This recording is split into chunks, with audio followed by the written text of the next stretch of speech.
Bom dia, irmãos. A paz do Senhor Jesus. Coisa boa é nós podermos dizer como foi essa canção. A minha alma tem sede do Senhor. Essa sede que nós temos dentro de nós, só Deus mesmo para poder saciar. Porque nós somos criaturas do Senhor, nós somos filhos dele, e só o Senhor para saciar a nossa sede. Os adolescentes podem ir para a sua sala, que Deus abençoe. E hoje nós estaremos aqui falando no tema sobre os propósitos de Deus se cumprirão em nós. Olha que coisa linda. Você sabe que o propósito que Deus tem a seu respeito, Ele vai cumprir? Os propósitos de Deus se cumprirão em nós. Você pode repetir isso comigo? Os propósitos de Deus se cumprirão em nós. E hoje nós estaremos passeando aí pela vida de Elias. Por isso eu já quero pedir a vocês que abram suas Bíblias. Em 1 Reis, capítulos 17, 18, deixa aberto que nós estaremos lendo.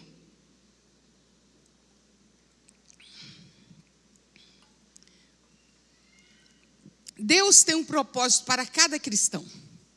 Deus, em tudo que Deus faz, Ele tem um propósito. Deus não faz e nem fez nada por acaso.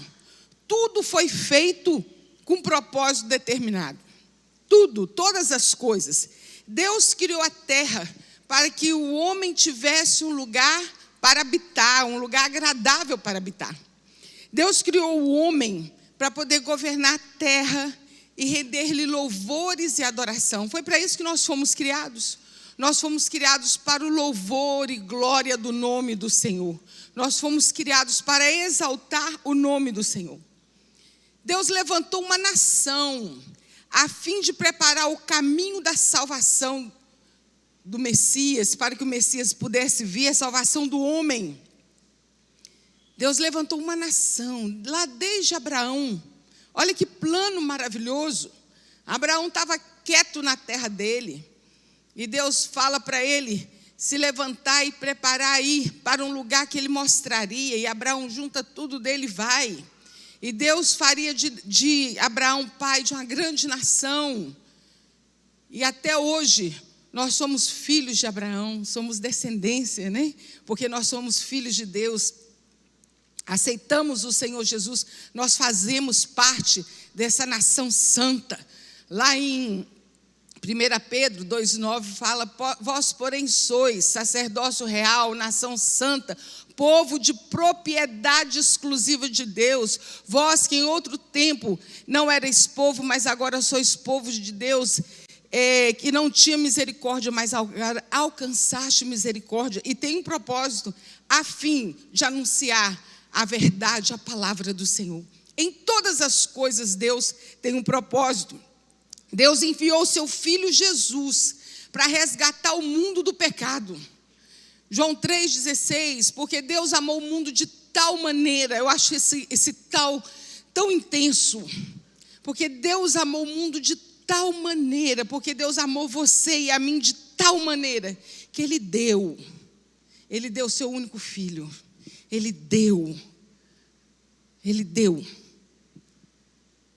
para que Ele fosse sacrificado, para que o seu sangue fosse vertido, e porque através desse sangue, os nossos pecados fossem remidos, lavados, no momento que nós confessamos o nosso pecado ao Senhor Jesus. Nós somos lavados, e assim, nós não somos mais criaturas, mas sim nós passamos a ser filhos de Deus. Porque Ele veio para o que eram os seus, mas os seus o rejeitaram. Mas todo aquele que o recebeu, deu-lhes o poder de serem feitos filhos de Deus. João capítulo 1, versículo 12. O fato é que Deus tem propósito para todas as coisas e para cada pessoa. E nós precisamos, se tem uma coisa que nós como filhos de Deus, nós entregamos a nossa vida ao Senhor. Eu preciso me entregar ao Senhor e falar: Senhor, cumpre em mim os teus propósitos. Senhor, revela a mim os teus propósitos. Senhor, não deixe que eu erre o caminho. Não deixe que eu me perca na caminhada. Nem erre a direção. No entanto, para dar lugar aos cumprimentos do propósito de Deus, é preciso que cada um procure conhecer a Deus e qual o objetivo que Deus quer que nós cheguemos. E como conhecer os propósitos divinos? É do mesmo jeito que eu procuro conhecer melhor uma pessoa, tendo relacionamento com ele. Eu conheço uma pessoa, eu quero ter amizade com essa pessoa. Eu vou passar a conversar mais com ela, andar mais com ela. Vamos ali conversar, vamos tomar um lanche, vamos estar juntos.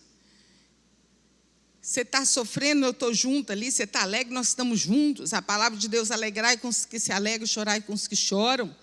E nós estamos ali juntos. E assim nós precisamos manter um relacionamento mais profundo com Deus. Não pode ser um relacionamento, bom dia Pai, bom dia Filho, bom dia Espírito Santo, abençoa o meu dia e amém. Quando chega no final do dia, Senhor, muito obrigado por esse dia, muito obrigado por esse alimento. Não, nós devemos fazer isso sim. Mas é necessário ter um relacionamento mais profundo com Deus. Em Tiago capítulo 4, versículo 8, diz assim: achegai-vos a Deus e Ele se achegará a vós. Eu gosto muito de entender esse versículo assim, que Deus está para nós assim como nós estamos para Ele. Eu vou chegando a Deus e Deus vai ser chegando a mim. Eu vou chegando a Deus e Deus vai chegando a mim. Isso é intimidade. Se eu não me engano, é Salmo 118 que fala que é a intimidade do Senhor para aqueles que o buscam. Acho que não é 118 não, mas tem um versículo desse no Salmo. A intimidade do Senhor é para aqueles que o buscam. É para aquele que quer ter intimidade com o Senhor. O relacionamento de Elias com Deus era profundo. Tão profundo que Deus fez isso que nós vamos ler aqui na palavra do Senhor. Nós vamos estudar isso. E isso acontece como, meus irmãos?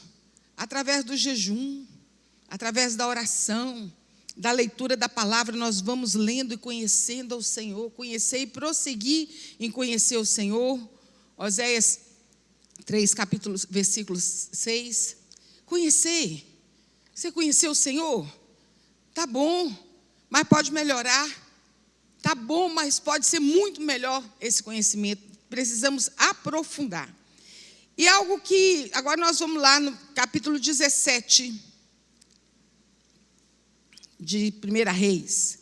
Elias foi obediente à palavra do Senhor.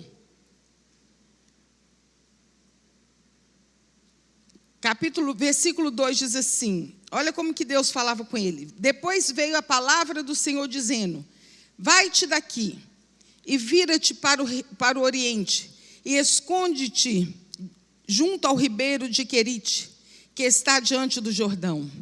E há de ser que beberás água do ribeiro, e eu tenho ordenado aos corvos que te sustente. Foi, pois, conforme a palavra do Senhor, porque foi e habitou junto ao ribeiro de Querite, diante do Jordão. Aí nós vamos lá no versículo 9. Aí Deus fala para ele assim, levanta-te e vai para Sarepta, que é de Sidom, e habita ali. E eis que eu ordenei ali uma mulher viúva que te sustente. Então ele se levantou e foi a Sarepta. E chegando à porta da cidade, eis que estava uma mulher viúva apanhando lenha, e ele a chamou e disse-lhe, traze-me, peço-te um vaso, um pouco de água para que eu beba. O Senhor dá a instrução para Elias. Levanta-te e vai. Ele levantou e foi. Levanta-te e vai agora para outro lugar. Ele levantou e foi. E quantas vezes nós temos ouvido a voz do Senhor e temos preferido usar da razão. A fé e a razão muitas vezes não vão andar juntas, não. Deus nos mostra caminhos, Deus nos revela as coisas que para os homens vai parecer loucura. Mas Deus sabe o que Ele está falando. Nós temos que ter cuidado. Cuidado nós, por isso que nós precisamos estar com intimidade com o Senhor para entender as coisas que o Senhor nos fala, as coisas que o Senhor nos revela. Nós precisamos também, como Elias fez? Esperar o tempo de Deus. Em 2 Pedro 3,8 diz assim: há todavia uma coisa, amados, que não deveis esquecer, que para o Senhor um dia é como 1000 anos, e 1000 anos é como um dia. Para a gente, às vezes, parece que está demorando, né? Parece que Deus está custando responder, parece que Deus está nada. Uma coisa que nós precisamos aprender para sossegar o nosso coração, que no tempo de Deus tudo é formoso. Vamos falar juntos? No tempo de Deus, tudo é formoso. Você viu o que Abraão fez? Lá em Gênesis, capítulo 16. A mulher dele fala assim: Abraão, esse negócio está demorando demais. Pega uma serva e vai ter um filho com ela, Agar. E assim cumpre logo isso que Deus falou. Abraão devia falar para ela não. Abraão caiu na conversa da mulher e teve o filho Ismael. Ah, que confusão. Até hoje a terra sofre por esse ato impensado. Tudo é formoso no tempo de Deus. Quanta coisa. Às vezes a gente quer agir no lugar de Deus. Quem somos nós? Deus sempre faz no mínimo o melhor. E nós precisamos saber que esperar no tempo de Deus. O tempo de Deus é diferente do tempo do homem. Deus determinou que Elias saísse da cidade onde estava e fosse para junto do ribeiro de Querite e permanecesse ali até receber novas ordens. E se ele dissesse: não, está demorando demais, Deus está demorando demais comigo aqui, eu acho que eu vou sair para dar uma voltinha. Ainda bem que ele esperou, porque era propósito de Deus na vida dele que ele esperasse. Maria e Marta, como elas reclamaram com Jesus: Senhor, se o Senhor tivesse chegado ontem, anteontem, há 4 dias atrás, meu irmão não teria morrido, Senhor. Senhor, o Senhor demorou. Mas o Senhor Jesus falou para ela o que é, para que a glória de Deus fosse manifestada. Jesus não chegou atrasado. Coisa boa, né? Jesus, ele nunca chega atrasado na nossa vida. Nunca. Deus, ele sempre está à frente, porque nós só conhecemos o nosso agora. Quem conhece o nosso amanhã é o Senhor. Elias esperou 3 anos para poder ouvir novamente o direcionamento de Deus na vida dele. Deus falou assim: olha, vai ter seca, não vai chover sobre a terra. E ele teve que esperar. Em 1 Reis, leia aí juntos, 1 Reis, capítulo 18, versículo 1, diz assim: muito tempo depois, veio a palavra do Senhor a Elias dizendo: vai, apresenta-te a Acabe, porque darei chuva sobre a terra. Deus falou: não vai chover. Às vezes a gente entra numa luta, né, numa batalha, pensa assim: vai ser rapidinho Deus me tira dessa. Passa 1 ano, passa 2, passa 3. E ali Deus vai moldando, Deus vai nos transformando, Deus vai trabalhando na nossa família, na nossa casa. Deus vai fazendo coisas que, se fosse em tempo de fartura, em tempo de regalia, não estaria acontecendo. É tempo de quebrantamento, é tempo de chegar mais perto do Senhor. É tempo de Deus, é no tempo de Deus. Está demorando? Tá não, está no tempo certo. Agora, nós precisamos de uma coisa: nós precisamos estar na presença do Senhor. Nós precisamos estar ligados no céu. Porque às vezes nós vamos perder uma bênção porque nós saímos do centro da vontade do Senhor. Vamos ficar ligados nisso. Tem gente que às vezes quer sair da presença do Senhor. Uma vez uma senhora me falou assim: porque Deus me abandonou. Eu falei assim: Deus não abandonou ninguém, não. Nós que escolhemos agir por nossa própria conta e sair debaixo da proteção do Senhor. Salmo 91 já nos diz: aquele que habita no esconderijo do Altíssimo, à sombra do Onipotente descansará. Direi do Senhor: ele é meu Deus, meu refúgio, minha fortaleza. Aonde que o salmista está? No esconderijo do Altíssimo. Esconderijo do Altíssimo. No meio de toda essa seca, Deus garante a provisão. Não falta nada. No tempo de espera, Deus não desamparou o profeta. Vamos lá, capítulo 17, versículo 6. E os corvos lhes traziam pão e carne pela manhã, como também pão e carne à noite, e bebia do ribeiro. Para ele não faltou alimento, para ele não faltou água. Às vezes as pessoas podem estar passando por um tempo assim, difícil, igual o seu, mas eles vão olhar para você e falar assim: qual que é o seu segredo? Aí você vai falar o que está lá em Filipenses: é a paz de Deus, que excede a todo entendimento, que guarda o meu coração e a minha mente em Cristo Jesus. Tem gente que está passando por mesmo que você e está desesperado. Mas o Senhor traz para nós o sustento.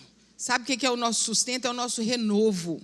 Renovo da força, renovo da fé, renovo da alegria, renovo do ânimo.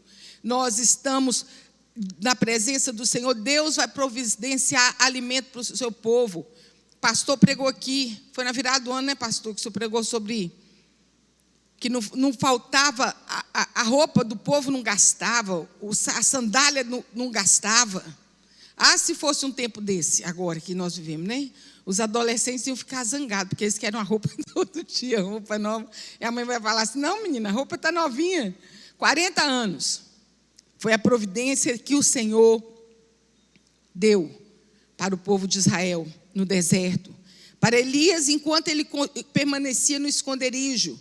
Para a viúva que ficou só com os 2 filhos, e os homens chegaram lá, os credores chegaram e queriam levar o filho daquela viúva embora como escravos, porque o marido dela morreu e deixou uma dívida.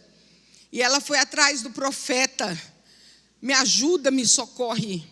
E o profeta pergunta para ela assim: o que você tem em casa? Ela falou assim: eu só tenho um pouquinho de azeite. Então vai, pede vasilhas a todos os vizinhos, pega todas as suas vasilhas e enche. Olha que coisa linda.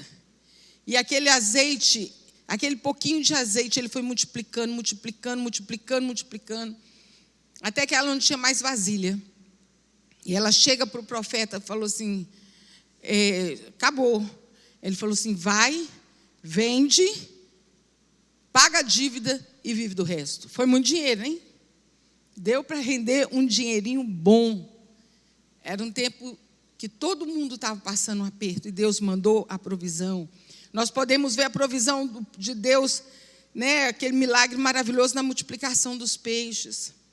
O povo ali, os discípulos falam para Jesus: Jesus, esse povo está com fome, despede esse povo para casa. E Jesus diz: pedir nada, vocês vão arrumar um jeito de alimentar esse povo. Imagina a aflição do coração deles. Até que chega um e fala para Jesus: olha, tem um menino aqui que tem 5 pães e 2 peixinhos. O que é isso para tanta gente, né, Senhor? É assim mesmo que está lá escrito na Bíblia. Para o Senhor, que do pouco faz muito, e que do nada Ele faz tudo. Ele pegou aqueles 5 pães e 2 peixes e deu graças. A gente precisa de dar graças ao Senhor no pouco que nós temos. Precisamos ser gratos ao Senhor em todas e qualquer ocasião. Ele continua sendo o mesmo Deus. Tem um canto que nós cantamos: Ele continua sendo bom, Ele continua sendo Deus. A diferença está em obedecermos a sua palavra. Se quisermos que os objetivos de Deus se cumpram em nossas vidas, é preciso ter comunhão com Ele, obedecer a sua palavra e guardar o tempo próprio do Senhor. É isso que Deus tem para nós. Deus manifesta o seu propósito. Nessa história toda de Elias, o que estava acontecendo? Deus fala para Elias: Elias, vai ter seca. Elias, vai para esse ribeiro. Elias, vai para o outro lugar. Elias, você vai comer a carne que o corvo vai trazer. E o pão também. Elias. E Deus vai falando para Elias qual que era o propósito. Elias não sabia qual era o propósito de Deus nisso tudo. A única coisa que Elias fez foi obedecer. né? Deus se manifestou a ele o propósito que ele tinha. Quando Deus diz a Elias, olha, acabou o tempo de espera, era para usá-lo de uma forma extraordinária para resgatar o povo de Israel da idolatria. O povo de Israel havia se tornado idólatra, adorando a outros deuses. Eles estavam se esquecendo daquele que havia os tirado do Egito, do Deus Todo-Poderoso.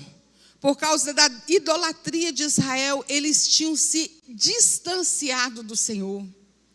É aquele negócio de tirar os olhos do Senhor e começar a olhar para outras coisas que pensa que vai ser melhor, que vai ser mais rápido, que a resposta vai chegar melhor. Por essa razão, Deus terminou um tempo de seca que durou 3 anos e meio, de escassez de alimento e escassez de água.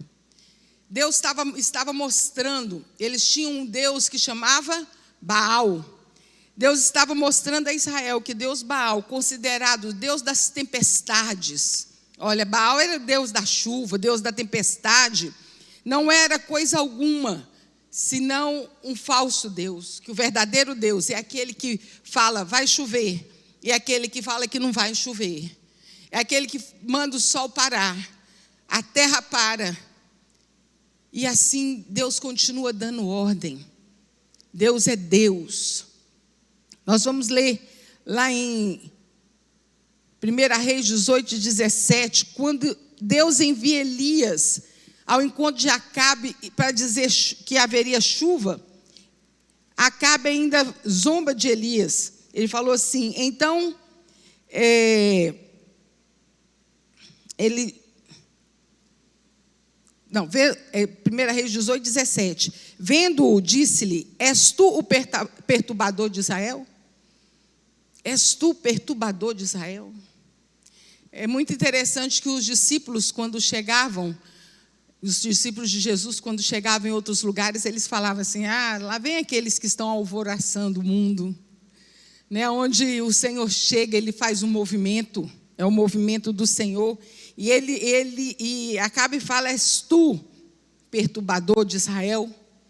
E Elias vai e faz um desafio para mostrar, para provar quem que era o verdadeiro Deus. Se era o Deus Baal ou se era o Deus de Israel. Vamos ler lá nos versículos 27 e 28 do capítulo 18. Capítulo 18.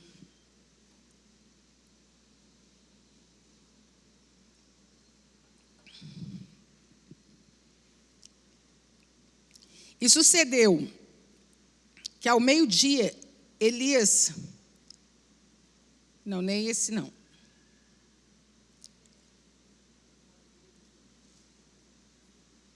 Ele desafiou, isso mesmo.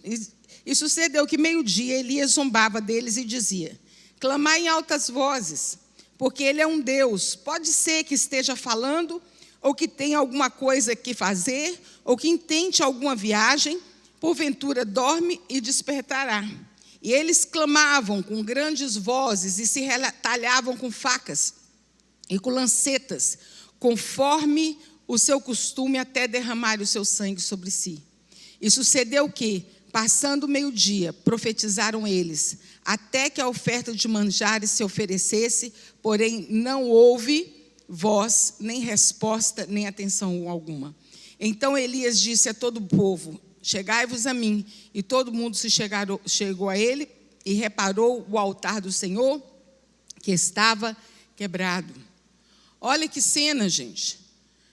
Eles montaram um altar, colocaram ali o sacrifício, os profetas de Baal, e começaram a invocar para que fogo do céu descesse. Era essa a prova. Elias falou assim, aquele que invocar e os fogos descer do céu, esse é o verdadeiro Deus. E eles começaram a clamar e a clamar, não acontecia nada, eles começaram a chicotear como sacrifício vivo, não aconteceu nada, pegaram lanças e se cortaram e nada acontecia. E Elias, não aguentando ver aquele negócio todo, ele ria, ele zombava. Grita um pouquinho mais alto. Talvez ele esteja dormindo, ou quem sabe ele viajou, ou está ocupado fazendo outra coisa. Elias ria deles, porque ele sabia quem era o verdadeiro Deus. Então chegou a vez de Elias clamar. Quando Deus manifesta o seu propósito na vida de alguém, ele é usado para fazer coisas que ninguém faz. Olha que coisa linda. O propósito de Deus na vida de Elias, outro não faria. Quando Deus quer cumprir o seu propósito, ele faz o que ninguém mais faz. Coisas que ultrapassam o entendimento humano, até coisas que contrariam as leis humanas. Quando Deus age nas nossas vidas, é sobrenatural. Aquele que falou, ele faz. Independente do que nós possamos achar assim, nossa, mas isso é difícil demais. E Deus fala para Abraão, haverá algo demasiadamente impossível para mim? Foi isso que aconteceu no Monte Carmelo. O propósito de Deus era trazer o seu povo de volta a Ele. Elias fala assim, até quando cocheareis entre dois deuses? Se é Baal, serviu. Se é Deus, serviu. Aí tinha gente que ia lá servir um pouquinho a Baal, depois queria vir cá e servir um pouquinho a Deus. Quem aceita esse tipo de jogada aí é só Satanás. Que fala, não, você pode vir aqui fazer minha vontade, você pode ir lá servir ao Senhor. Mas o Senhor fala assim, não. Eu sou o Senhor. Ou você vai jorrar dentro de você, vai jorrar água amarga ou água doce. Satanás, ele, como é o cântico das crianças, né? Ele bate a porta pedindo só um lugarzinho. Mas quando o Senhor bate a porta, ele pede a casa toda. E é assim que nós precisamos servir ao Senhor. E nós vimos aqui que Elias reconstruiu o altar. E hoje, o que significa esse altar? O altar é a minha vida, é a sua vida. Ele simboliza a nossa vida. Ele reconstruiu, estava todo destroçado. Elias vai e reconstrói. Para que Deus opere por nós, por nosso intermédio, é preciso que a nossa vida esteja de acordo com a sua palavra. Não pode estar faltando pedrinha, não pode estar de qualquer jeito. Nós precisamos reconstruir o altar, trazer o altar diante do Senhor. Para isso, nós precisamos observar 4 aspectos que está aqui na palavra do Senhor. Primeira coisa que ele fez foi a questão da limpeza. Vamos ler o versículo 18, versículo 30 a 40, que diz assim: Então Elias disse a todo o povo, chegai-vos a mim, e todo o povo se chegou a ele, ele reparou o altar do Senhor que estava quebrado. E Elias tomou 12 pedras, conforme o número das tribos dos filhos de Jacó, ao qual veio a palavra do Senhor dizendo, Israel será o teu nome. E com aquelas pedras edificou o altar em nome do Senhor. Depois fez um rego em volta do altar, segundo a largura de 2 medidas de semente. Então armou a lenha, dividiu o bezerro em pedaços e pôs sobre a lenha. E disse, enchei de água 4 cântaros e derramai-a sobre o holocausto e sobre a lenha. E disse, fazei-o segunda vez, e fizeram a segunda vez. E disse ainda, fazei-o terceira vez, e o fizeram a terceira vez. De maneira que a água corria do altar, e ainda até o rego encheu de água. E sucedeu que, oferecendo-se a oferta de manjares, o profeta Elias se chegou e disse, ó Senhor, Deus de Abraão, de Isaque, de Israel, manifeste-se hoje que tu és Deus em Israel e que eu sou teu servo e conforme a tua palavra fiz todas essas coisas. Responde-me, Senhor, responde-me, para que este povo conheça que tu és Deus e que fizeste tornar o seu coração para trás. Então caiu o fogo do Senhor e consumiu o holocausto, e a lenha, e as pedras, e o pó, e ainda lambeu a água que estava no rego. O que todo o povo caíram sobre os seus rostos e disseram: só o Senhor é Deus, só o Senhor é Deus. E Elias disse: lançai mão dos profetas de Baal, e nenhum deles escape. Até aí. Olha que coisa maravilhosa aconteceu. Eu fico imaginando quando nós chegarmos no céu, eu falo: Senhor, dá para passar o replay dessa cena? Que é muito lindo o que aconteceu ali. Todas as coisas. Eu fico pensando que era tempo de seca. E ele ainda mandou: arranja água aí, arranja água. Eu não sei como que eles arranjaram essa água, mas eles deram um jeito de arranjar água no tempo de seca, para derramar ali em cima do altar. Então, limpeza é sinônimo de purificação. Nós precisamos pedir ao Senhor que nos limpe, que nos purifique, que as impurezas das nossas vidas sejam retiradas. Às vezes é uma palavra. O salmista já dizia que as palavras da minha boca e o meditar do meu coração sejam agradáveis a Ti, Senhor. Às vezes as coisas são pequenas que nem damos conta que sejam tão danosas, mas que produzirão grandes efeitos na nossa vida espiritual. Terça-feira eu compartilhei com as irmãs da oração, Sueli estava com a gente. Do retrovisor do carro tinha quebrado uma pecinha assim, pequenininha. E aquele negócio estava, toda hora que eu ligava o carro, aquele negócio despencava assim no meu rosto, eu colocava no lugar, o negócio assim que estava incomodando. Eu sei que na terça-feira eu falei assim: vou ali para poder consertar isso aqui. Eu fiquei imaginando, quanto será um negócio desse? Cheguei lá: moço, quanto é que é isso aqui? Ela falou: R$5. Quando falou R$5, quase falei assim: me dá 2 então. Eu falei: não, é só um mesmo. Aí do lado eu tenho uma oficina. Aí eu pedi o moço: tem como o senhor trocar para mim? Tem. Aí ele foi, trocou rapidinho. Quando é que é? Não, vou te cobrar isso não. Eu falei assim: e foi tão rápido. E quando eu saí dali, no meu coração, eu fui meditando, eu falei assim: às vezes é isso, o pecado na vida da gente, a gente vai deixando as coisas no nosso coração, umas coisas pequenas, e que vão atrapalhando, atrapalha a nossa visão, atrapalha a nossa caminhada. São coisas pequenas e que podem se tornar grandes. A gente tem que resolver as pequenas coisas, não é só as grandes não. Pequeno pecado tem que ser confessado também, é todo dia. Então nós precisamos pedir ao Senhor que nos purifique, que nos limpe. Salmo 24, versículo 3 e 4 diz assim: quem subirá ao monte do Senhor? Quem permanecerá no santo lugar? E o Senhor responde: aquele que é limpo de mão e puro de coração. É aquele que é limpo de mão e puro de coração. Então o primeiro aí que nós vimos é a limpeza. Aí nós vemos a reconstrução. Depois de limpar o lugar, tirando o entulho do altar antigo, Elias iniciou a reconstrução. Ele fez o quê? Ele pegou 12 pedras, que simbolizavam as 12 tribos de Israel, de modo a dar forma ao altar. Isso fala também de união. Nós precisamos lembrar que fazemos parte de um corpo de Cristo, que é a igreja.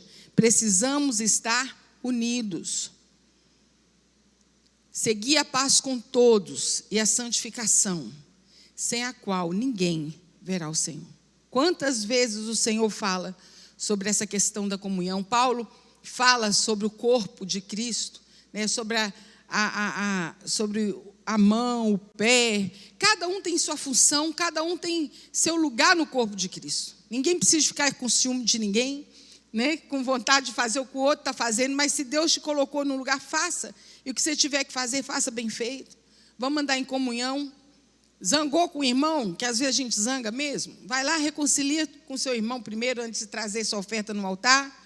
E assim nós vamos vivendo, meus irmãos. Assim nós vamos vivendo. Reconstrução fala de união. Ele substituição. As pedras do velho altar foram substituídas por uma nova. Não adianta querer fazer remendo, pôr pano novo, remendo novo em pano velho. Não é assim que a palavra de Deus nos fala? Colocar vinho novo em odre velho. Não aguenta, ele vai arrebentar. É preciso tudo se fazer novo. Não adianta a gente querer encobrir, contemporizar. Não adianta. Nós precisamos que as coisas, nossas vidas, as atitudes, elas sejam mudadas, sejam transformadas. Em 2 Coríntios 5:17 diz assim: e assim, se alguém está em Cristo, nova criatura é. As coisas velhas já passaram e eis que tudo se fez novo. Não tem como eu querer servir ao Senhor com as atitudes antigas. As coisas vão se transformando nas nossas vidas. Quando aceitei Jesus com 14 anos, uma das coisas mais difíceis que eu achei foi ter que parar de brigar com meu irmão. Ele era muito chato. E a gente brigava muito. E a moça trabalhava lá em casa e falou assim: olha, agora você não vai mais poder bater no seu irmão, você não vai poder mais xingar seu irmão. Eu falei: Senhor, então o Senhor me ajuda. Aí eu ouvi o pastor pregando que a gente tinha que perdoar 70 vezes 7. E na minha cabeça de adolescente, que não sabia nada da palavra, eu fiz logo a conta 490. Eu falei assim: vou anotar um por um. Quando chegar nos 490, eu vou descontar tudinho. Bobagem. Se a gente perdoa uma vez, perdoa duas, perdoa 3, o Espírito Santo de Deus vai nos abençoando e nos ajuda a ter um coração perdoador, né? Nos dando graça. Nós vamos crescendo no Senhor. Ofensas que antes pareciam tão graves para nós, hoje já não é mais nada. E nós vamos vivendo. Deixa as coisas antigas, deixa as atitudes, as palavras, o nosso testemunho. Nós somos uma grande testemunhas para os que estão ao nosso redor, que nós levamos o nome do Senhor. E vimos também que Elias, ele mandou colocar água, ele encharcou a lenha do altar e do holocausto. Quem é usado por Deus para cumprir o seu propósito tem que possuir uma firme convicção do que faz. Gente, você pedir fogo e mandar descer água? Olha a convicção que Elias tinha. Deus vai mandar fogo, sim, mas pode molhar. Ah, não, está pouca água, molha de novo. Não, está pouca ainda, molha de novo. Eu vou mostrar para vocês quem é o meu Deus. Ele tinha certeza do que Deus iria fazer. E nós que servimos ao Senhor temos que ter certeza, convicção de quem é nosso Deus. Quem é nosso Deus, do que Ele é poderoso para fazer. Os planos, a vontade do Senhor, ela se cumpre em nós. Pode não ser do jeito que eu penso, do jeito que eu quero, mas o melhor jeito é o jeito do Senhor. E o nosso altar, a nossa vida, ela precisa estar submersa na palavra do Senhor. A gente precisa estar encharcada da palavra do Senhor, para poder conhecer a sua vontade. E aí vimos que Elias orou. Elias, ele disse ao Senhor: Senhor, mostra que Tu és Deus. Ele não ficou se retalhando, ele não ficou gritando, ele não sapateou, não fez nada, ele só orou. E falou para Deus, para que Deus cumprisse aquilo que ele queria provar àquele povo, ao povo de Israel, para que o povo deixasse de idolatria. O povo havia se esquecido de quem era Deus. Olha que coisa triste. Você esquecer quem é o seu Deus. Aquele povo havia esquecido. E a Bíblia nos diz que o fogo desceu, ele consumiu o holocausto, a lenha, e ainda, eu imagino o fogo fazendo assim, lambeu aquela água toda, consumiu aquela água, ficou tudo sequinho, não sobrou nada. E o povo, então eles começam a dizer: só o Senhor é Deus. Eles caem com o seu rosto em terra e falam: só o Senhor é Deus, só o Senhor é Deus. Nós não precisamos de grandes atos de Deus para reconhecer que Deus é o nosso Senhor, que Deus é poderoso sobre todas as coisas. Nós só precisamos crer no Senhor, ter o Senhor nas nossas vidas, reconhecê-lo em todas as coisas. Eu não preciso de reconhecer que Deus é Deus quando Ele faz alguma coisa. Ele é Deus, Ele é Senhor. Ele não precisa me provar isso. Ele não precisa nos provar isso. Ele é o nosso Deus. Vamos ler o capítulo 18, do versículo 41 a 45, que fala sobre o cumprimento do propósito divino. Então, disse Elias a Acabe: sobe, come e bebe, porque ruído há de uma abundante chuva. E Acabe subiu a comer e a beber. Mas Elias subiu ao cume do Monte Carmelo e se inclinou por terra e meteu o seu rosto entre os joelhos. E disse ao moço: sobe agora e olha para a banda do mar.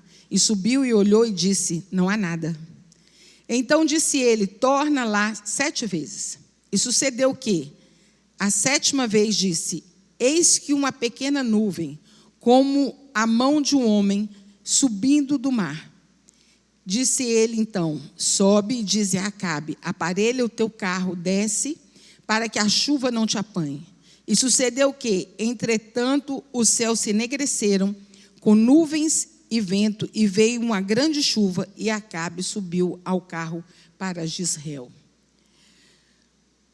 Quando nós estamos no centro da vontade de Deus, nós percebemos coisas que ninguém percebe. Elias falou assim: eu estou ouvindo um ruído de chuva. Eu estou ouvindo ruído e lá já está vindo por aí uma grande chuva. Eu imagino o povo assim. Onde? Não tinha uma nuvem, não tinha nada. O céu limpinho. Mas ele já estava ouvindo. Deus já estava revelando a ele. Ele tinha certeza que Deus estava operando um milagre, cumprindo seus propósitos para com Israel. Eu estou ouvindo um ruído. Vai vir chuva por aí. Meu irmão, mesmo que ninguém que esteja do seu lado, ninguém esteja entendendo ou ouvindo, Deus vai mostrar para você, Deus vai se revelar. E você vai dizer, e as pessoas vão falar assim: esse aí está fora do normal, não tem nada acontecendo. Muitas pessoas podem rir daquilo que Deus segredou a você. Sabe aquele segredo que Deus põe no seu coração? Que só você e Ele sabem. Porque a visão é só sua. Foi isso que Deus fez com Elias aqui. E Deus faz isso conosco também. Ele segreda a nós coisas que irá fazer e que muitas vezes as pessoas não irão entender. Por isso que muitas vezes aquilo que Deus fala com você, segreda você, não é coisa para você estar compartilhando com quem não crê. Para ninguém vir querer roubar a sua alegria. Sabe, ladrão de alegria? Aquele que você vai contar uma bênção que Deus vai fazer, o que Deus fez, o outro chega com a conversa: ah, mas não é assim, não é assado. É igual um irmão comprou um lote num bairro distante, aí a pessoa falou assim: ah, mas você comprou um lote nesse lugar? Esse lugar não tem luz, não tem rua calçada, não tem isso, não tem aquilo. E o irmão saiu dali triste. Aí o outro falou assim: deixa de bobeira, a luz vai chegar, o calçamento vai chegar, a rede de esgoto vai chegar, você vai construir sua casa bonita, você vai estar abençoado. Olha para frente, foi Deus que te deu, não foi? Ele falou: foi. Passou um tempo, a casa dele estava construída, a rua estava calçada, a eletricidade tinha chegado, a rede de esgoto, construção para todo lado. E aquele irmão que de vez abençoar, né? Vamos tomar cuidado com isso. Às vezes a pessoa chega para contar uma bênção e a gente começa a colocar coisa azeda na conversa do irmão. Vamos nos alegrar com a vitória. Então, cuidado com quem você segreda as coisas, compartilha as coisas que Deus segredou a você. Elias subiu o cume do monte para orar. E ele foi orando. Por 6 vezes ele falava assim: Eliseu, Vai lá, olha, vê se está vindo alguma nuvem lá. Eliseu voltava: Senhor, não está vindo nuvem nenhuma. Está tudo parado. O céu está limpinho. 6 vezes. Durante 6 vezes, enquanto ele orava, ele mandava o moço e vinha a resposta de não, e ele não desanimou, ele creu. Ele creu. E assim é a nossa luta de fé. Quantas vezes Deus fala que vai acontecer e a coisa não acontece, e nós precisamos continuar crendo. Nós precisamos continuar perseverando. Na 7ª vez, o moço voltou e diz assim: Elias, eu estou vendo uma nuvem do tamanho da mão de um homem. Imagina o tamanhozinho da nuvem, que era aquela coisinha longe. Aí Elias falou assim: já basta, já basta. Então você corre e avisa ao rei, avisa a Acabe que a chuva já está chegando. A convicção de Elias estava firmada em Deus e não em sinais. Às vezes ele podia falar assim: não, vamos esperar então a nuvem crescer mais um pouquinho, para poder ir lá dizer para Acabe que a chuva está chegando. Ele falou: não, não precisa de mais nada. Deus já se manifestou, a chuva vai cair. Só o fato de termos o Senhor como nosso Deus é prenúncio de grandes acontecimentos na nossa vida, na nossa família, nos nossos filhos, na nossa igreja. Só o fato de termos Deus como nosso Senhor é prenúncio de grandes coisas, é prenúncio de salvação, de libertação, de coisas que Deus faz nas nossas vidas quando nós cremos e esperamos nele. Não fique esperando grandes coisas para acontecerem para você crer. Nós cremos no Senhor. Eu creio no Senhor, meu Deus. Nós precisamos crer no Senhor, nosso Deus, de todo nosso coração. E a conclusão de todo esse ensinamento que nós podemos ver, que Deus havia disciplinado o seu povo com seca e fome, porém poupou o profeta de maneira especial. Nós temos passado aí por um tempo tão difícil, né? Esse tempo de pandemia. Nós não podemos esquecer que Deus está trabalhando com o seu povo. A igreja precisa despertar cada dia. Os sinais da vinda do Senhor está próximo. Jesus está voltando, a sua palavra está cumprindo. Nós não podemos ficar como aqueles que não esperam a volta do Senhor, ou brincar na presença do Senhor. Nós precisamos estar alertas. Alerta. Esse povo aqui, olha, sabia quem era Deus, mas se distanciou de Deus.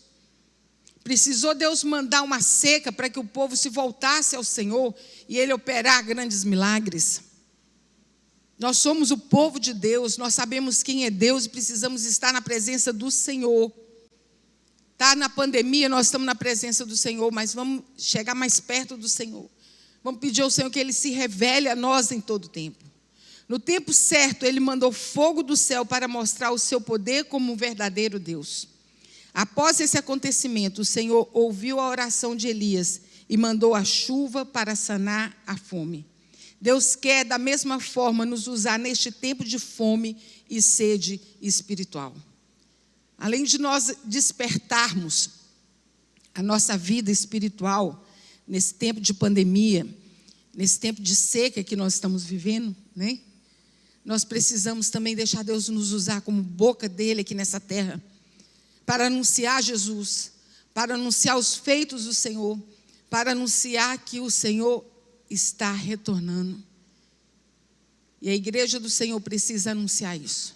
Nós fomos chamados para adorar o Senhor e para anunciar a sua verdade. Ide, portanto, por todo mundo e pregai o evangelho a toda criatura. Que nós possamos ser usados, possamos ser bênção nessa terra. Amém? Vamos ficar em pé, vamos orar?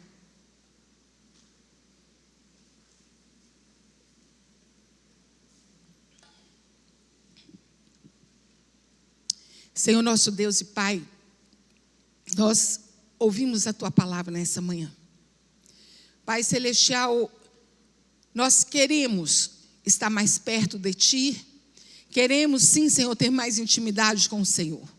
Desperta a Tua igreja cada dia mais para orar, para jejuar, para conhecer a Tua palavra, para entender o propósito do Senhor na vida individual de cada um, o propósito do Senhor na vida da igreja, do Senhor aqui, no Teu povo aqui nessa terra.